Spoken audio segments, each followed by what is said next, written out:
Bonjour à tous. Aujourd'hui, j'ai envie de vous parler d'un sujet qui nous touche tous plus ou moins, étant donné que la vie est faite de hauts et de bas.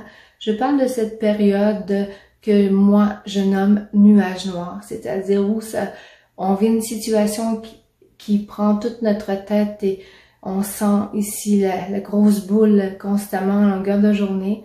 Alors, j'ai pensé vous partager avec vous ce matin un podcast sur le sujet afin de vous aider à trouver des pistes de solutions. Comment se sortir d'une période nuage noir?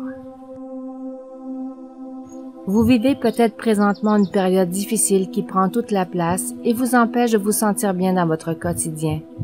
Je pense entre autres à un problème relationnel avec un partenaire, un membre de la famille, un ami ou peut-être votre emploi, vos finances.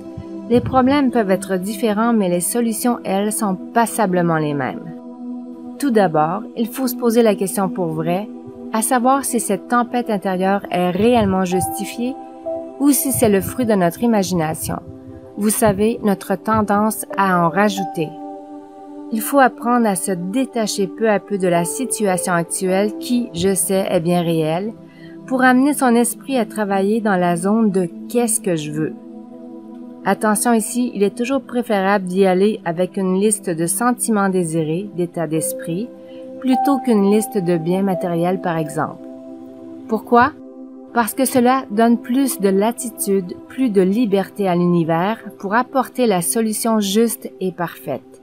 Vous savez, nous pensons souvent savoir exactement ce qui est bon pour nous, mais pourquoi pas laisser l'univers nous surprendre?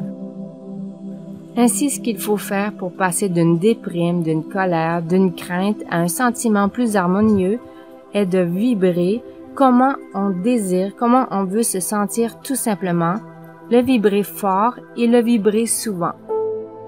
À la longue, et pour certains ça se fera très rapidement, les nuages noirs se dissiperont et nous serons même étonnés de voir à quel point notre vie s'est améliorée du tout au tout.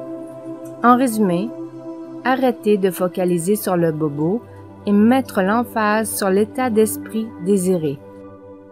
Une pensée est un aimant. Une pensée chargée d'émotions a un pouvoir d'attraction qui est parfois hallucinant. Soyons donc attentifs à nos pensées et à nos ressentis. Ici Jackie B. Hamilton, auteur en éveil de conscience. Je vous invite à consulter la liste des livres que j'ai écrits, disponibles sur jackiebhamilton.com.